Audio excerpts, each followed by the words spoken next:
Number 10, Higanteng Toro Lurt. Isang hayop na nagmula sa Africa ang nagdala ng pambihirang rekord sa buong mundo. Kilala siya bilang Lurt, ang toro na may sungay na halos imposible ang sukat at kapal. Sa bawat hakbang niya, ramdam ng mga tao ang bigat ng kanyang presensya. Tila ba may dalang alamat mula pa sa malalayong tribo ng Africa. Sa sobrang laki ng kanyang sungay, inularawan ito na kayang kumayod sa magkabilang pader ng isang makipot na pasilyo. Hindi katakataka kung bakit siya nakapasok sa Guinness World Records at nakilala bilang hari ng mga toro. Ayon sa mga veterinaryo na nagsukat sa kanya, ang kanyang sungay ay may lawak na halos 95 centimeters ang kapal at umaabot ng higit sa 2 metro ang haba. Isipin mo na lamang kung paano niya nagawang mabuhay araw-araw na may ganitong bigat sa kanyang ulo. Para sa kanyang amo, si Lurt ay hindi lang simpleng hayop, kundi isang simbolo ng lakas at katatagan. Ang mga tribo na matagal nang sumasamba sa ganitong uri ng hayop ay lalong nagpatunay na si Lurt ay tunay na pambihira, isang buhay na alamat na nagpakita na may mga nilalang talagang hindi kayang pantayan. Number 9, Higanteng Sapo Goliath. Sa mundo ng mga amphibians, iisa lamang ang tunay na hari, ang Sapo Goliath. Sa unang tingin, maaari mong isipin na isa lamang itong karaniwang palaka, ngunit sa oras na makita mo ang laki nito, tiyak na mapapaatas ka. Ang kanyang katawan ay maaaring lumaki hanggang 32 centimeters ang haba at may bigat na 3 kilo, katumbas na ng isang pusa sa bahay. Ang bawat galaw ng Sapo Goliath ay tila mabigat at makapangyarihan, na para bang bawat talon niya ay may kasamang puwersang kayang umuga ng lupa. Ngunit higit pa sa laki, ang kwento ng Sapo Goliath ay puno ng misteryo. Nagsisimula itong kasing liit lang ng karaniwang tadpole, ngunit patuloy na lumalaki ng lampas sa inaasahan. Sa mga kagubatan ng Africa kung saan ito matatagpuan, ang Sapo Goliath ay naging bahagi na ng alamat at paniniwala ng mga tao. Pinag-aaralan ito ng mga siyentipiko upang alamin kung gaano katagal sila maaaring mabuhay at kung ano ang sikreto ng kanilang patuloy na paglaki. Para sa mga nakasaksi, ang makakita ng isang Sapo Goliath ay hindi lamang kakaibang karanasan, kundi isang alaala ng likas na yaman na tunay na nakakaindak at nakamamangha. Number 8, Malupit na Pitbull Hawk. Isang pangalan na hindi mo malilimutan sa mundo ng aso, Hulk, ang pitbull na nagpasindak sa lahat dahil sa kanyang napakalaking laki. Isipin mong sa edad na 17 months pa lamang, umabot na siya ng 78 kilos. Para sa marami, imposible na may ganitong kalaking pitbull, ngunit para sa kanyang mga amo, siya ay hindi lang simpleng alaga, kundi isang miyembro ng pamilya. Sa kabila ng kanyang nakakatapot na anyo, ang kanyang puso ay puno ng kabaitan, lalo na kapag kasama ang mga bata. Ang kakaiba kay Hulk ay hindi lamang ang laki, kundi ang kanyang ugali. Habang ang iba ay natatakot kapag naririnig ang salitang pitbull, si Hulk naman ay pinapakita na maaari silang maging gentle at mapagmahal. Sa bawat kilos niya, pinaparamdam niya sa kanyang amo na siya ay handang magprotekta, ngunit hindi kailanman mawawala ang kanyang pagiging malambing. Isa siyang halimbawa ng isang hayop, gaano man kalaki o kasindak, ay maaaring maging pinakatapat na kaibigan ng tao. Number 7, Mabagsik na Dog Bordeaux. Mula pa noong ika-14 na siglo, kilala na sa France ang lahi ng Dog de Bordeaux bilang tunay na mandirigma at tagapagtanggol. Ang mga asong ito ay hindi basta-bastang alaga.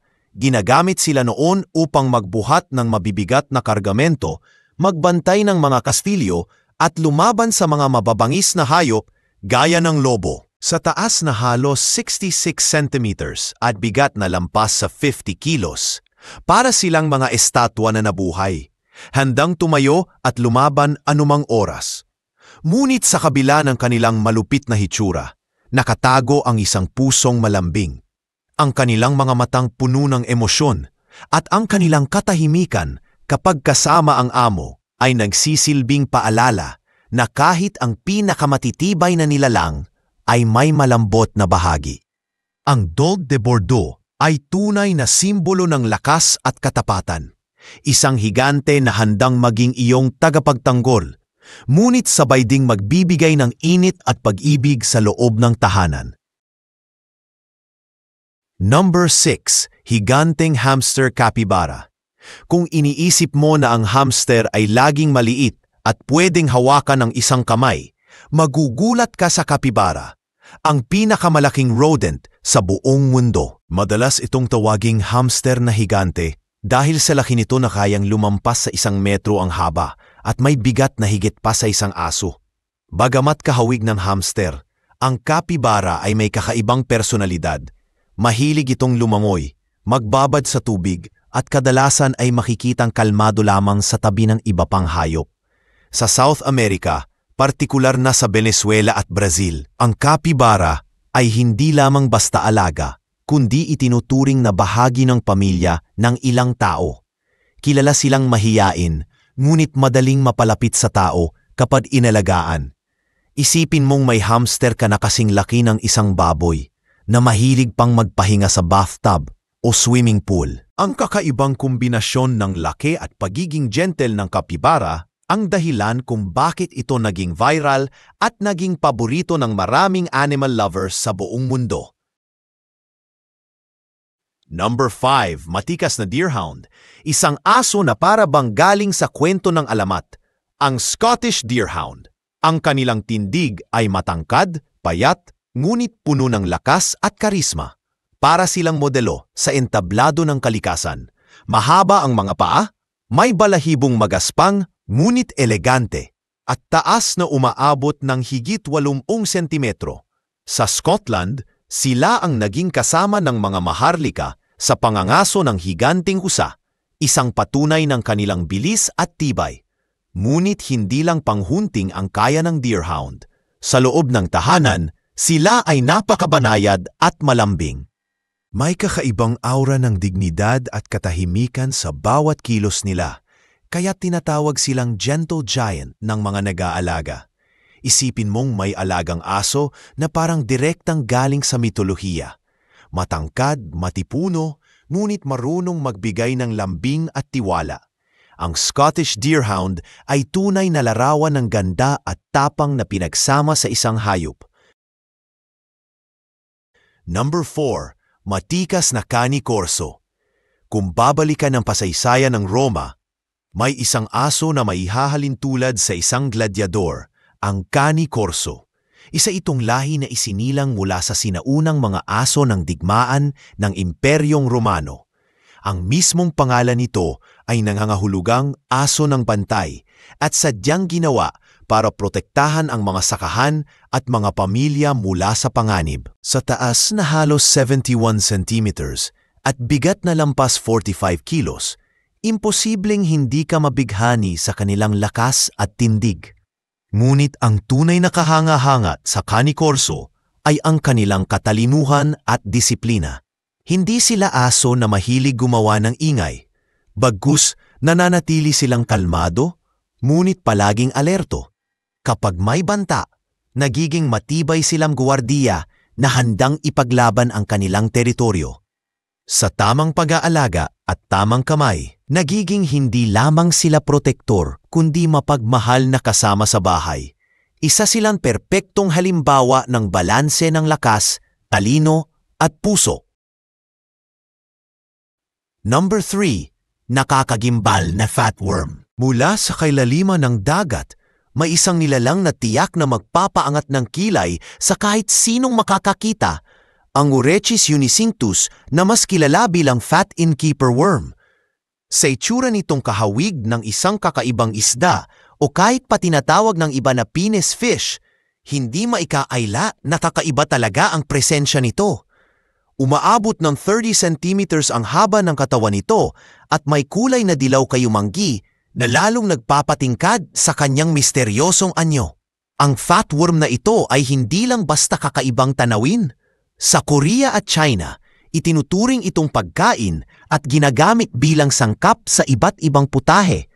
Madalas na kinakain ng hilaw, na may kaunting asin at sesame oil o kaya'y ginagawang pulbos para pampalasa. Higit pa rito, ginagamit din ito bilang pain sa pangingisda, kaya't lalo itong nagiging kapaki-pakinabang. Isang patunay na kahit ang pinakakakaibang nilalang sa dagat ay may lugar sa kultura at pagkain ng tao. Number 2, Giant George na Great Dane. Mula Arizona, USA, dumating ang isang aso na nagtala ng pambihirang record, si Giant George, ang pinakamataas na Great Dane na naitala sa kasaysayan. Sa taas na higit 1 meter mula balikat hanggang ulo at may bigat na mahigit 100 kilo, para siyang isang kabayo na nakatira sa loob ng bahay. Noong ipinakita siya sa isang sikat na programa, marami ang napanganga dahil hindi nila akalaing may aso na ganito kalaki. Ngunit higit pa sa kanyang laki, si George ay naging tunay na miyembro ng pamilya. Sa kabila ng kanyang napakalaking pangangatawan, kilala siya bilang banayad, mapagmahal at malapit sa kanyang mga amo. Siya ang tinaguriang Gentle Giant, isang aso na nagbigay ng kasiyahan at inspirasyon sa lahat ng nakakakilala sa kanya. Ang kanyang pangalan ay hindi lang basta record sa Guinness, kundi alaala ng isang alagang hindi malilimutan. Number 1, Aranhang Lobo ng Disyerto. Mula sa Portugal, isang kakaibang nilalang ang pumukaw ng takot at paghanga, ang Desert Wolf Spider. Hindi ito basta maliit na gagamba na nakikita sa sulok ng bahay, kundi isang dambuhalang species na maaaring umabot ng 5 centimeters ang katawan, bukod pa sa mahahabang paa. Ang kakaibang hitsura nito, may puting guhit na tila suot na medyas, ay nagdadagdag sa kanyang nakakatakot na dating. Sa halip na gumamit ng sapot para manghuli, kilala ang Desert Wolf Spider sa agresibong paraan ng pag-atake sa kanilang biktima.